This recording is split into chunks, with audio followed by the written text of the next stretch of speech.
This episode was made possible thanks to generous supporters on Patreon.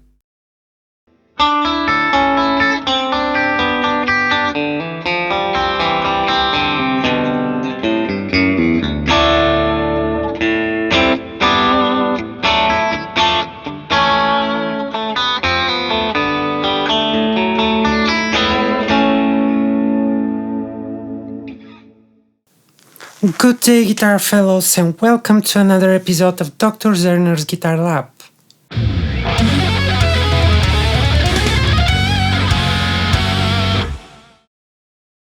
In this video, I'm going to make a tutorial of a riff requested by one of my Patreon supporters, Pjorte Voshuik, and he really likes my track Quest of Light, which is from my last album, Opus 1818. That you can check out up here or on the links down in the description. And he wanted me to make a tutorial for this song, so let's get started. So the track is in the key of A major, or at least most of it, and there's a main riff which is like the catch of the song. So I'm going to start with it. Let me first play it for you.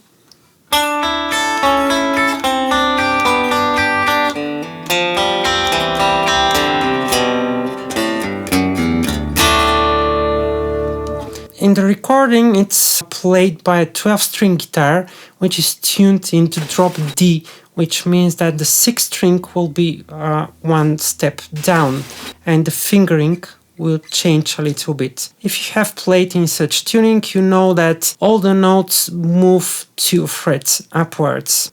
So the riff starts with A sus4,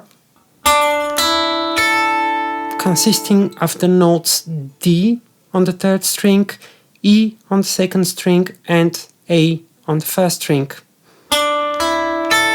And then we resolve it to A major, changing D to C sharp. So this is what happens. Then we move the same shape a whole step down, which makes it G sus4, resolving to G major. And we add one more note at the end. So the whole thing up to here sounds like that.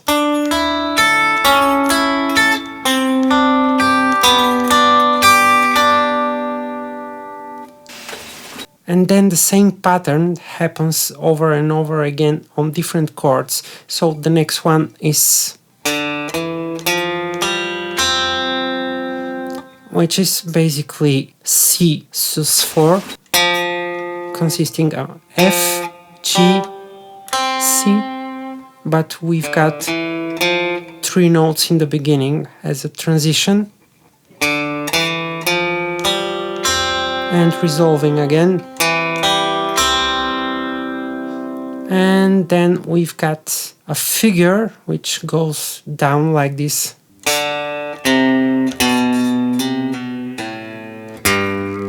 So it starts on open 4th string, then on the 5th string C, B, and a small ornament, hammer on and pull off, and open 5th string, G on 6th string, and finally F sharp, pull off 6th open string, and D power chord basically.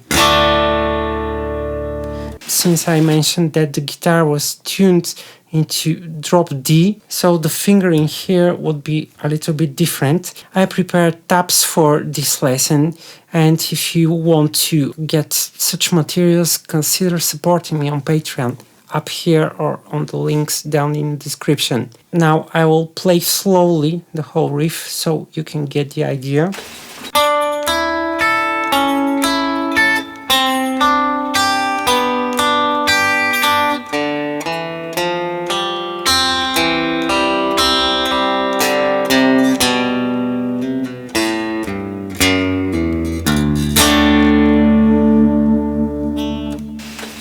The next part is actually the verse part, and it's still in tonal center of A, but the tricky thing is that there are several chords which are not in the key of A major, and this is what makes it interesting. So it starts like that.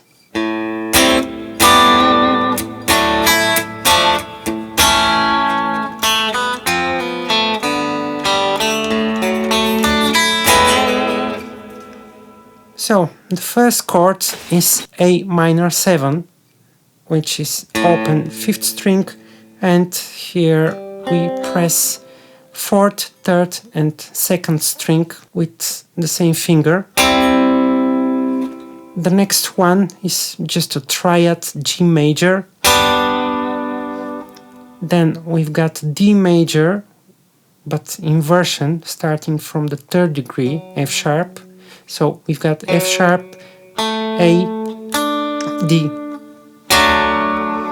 The next chord is D minor, again inversion from the 3rd degree, in this case F instead of F sharp because it's minor. Then A major, then F major, but here in the riff we are playing just the root and the 5th.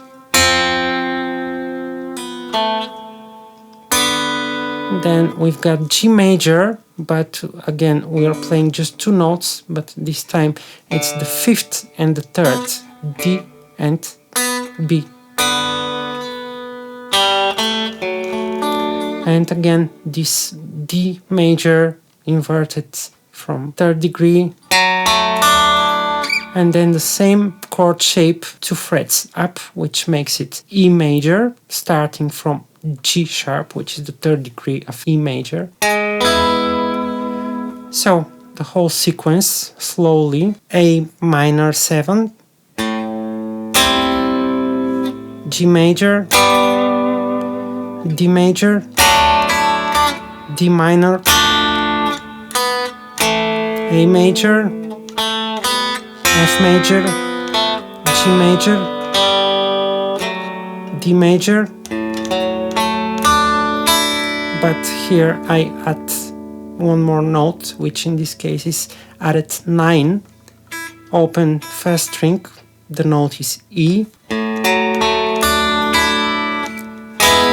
E major, so in normal tempo.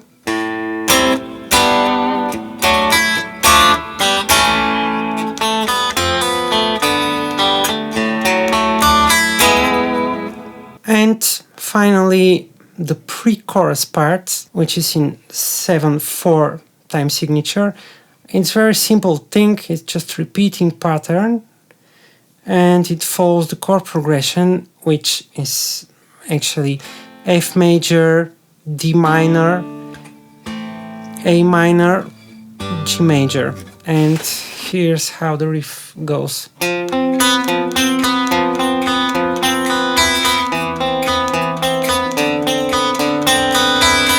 And it repeats several times. So here this happens over the F major chord. So it's F on the 4th string, 3rd fret, C, which is the 5th degree of F major, here on the 3rd string, 5th fret, and then we've got open 2nd string, which is B. It just adds tension because it forms a tritone with F. So we've got this pattern 3 times, and on the 4th we add the 1st open string.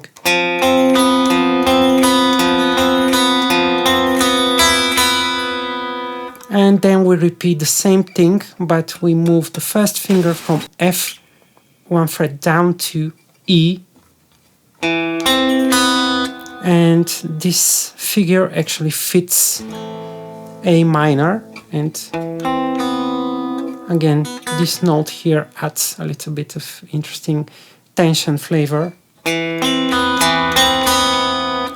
And then we just release this finger and we play the last two patterns of the figure with open 4 string, and this is where the G major chord appears. So the whole figure.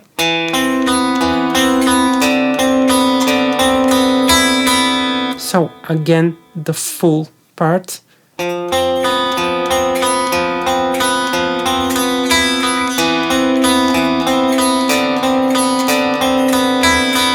And so forth. So that's everything for today's episode. I hope you guys find this useful. Thanks for watching, and if you like my work, consider supporting me on Patreon up here and on the links down in the description. Click the like button, subscribe to my channel, click the bell button to get informed when I upload a new video. See you next time, and remember, practice makes perfect.